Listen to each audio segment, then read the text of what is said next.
Bauer's entire testimony that he believed he was being asked to do something illegal and just said he was absolutely not going to do it, despite the fact that he was a big President Trump supporter and wanted the president to win re-election. In an effort to overturn an election that the officials inside, including the White House counsel and other Trump campaign officials, were saying is not there. It's just not there.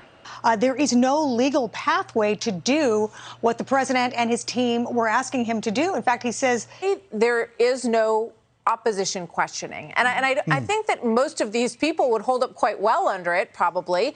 But I think that it would lend a little bit more credibility to it to have someone in that room saying, yes, but what about this? And what about that?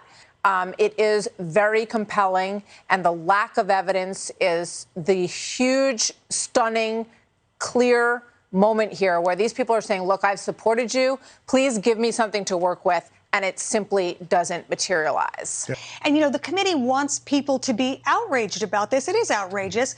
But isn't that exactly what's going on now outside the homes of the Supreme Court justices? And like you said, if there was another side in the hearing here, it might be a little more balanced. We remember what happened to these people who would not toe the line with the president and Rudy Giuliani and what they went through. And we are also sympathetic to what's happening now to these Supreme Court justices ahead of this monumental decision, which we expect to get perhaps even later this week, in terms of these kinds of protests and harassment and behavior that we see on both sides. And we need to call it out for what it is, clearly on both sides, as wrong. Well, I think that they were absolutely right about how having an opposing side, not on the riot itself or on these elections, but just having questioning from the other side of the aisle would have added greater credibility. And I don't think it would have undermined this powerful testimony.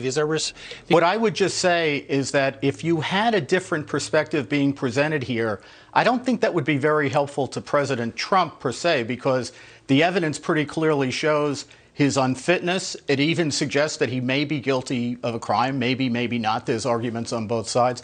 But what I would highlight here is the plausibility gap. There's a big difference between saying that Trump had a scheme that attacked every tier of government versus how likely this was to succeed. I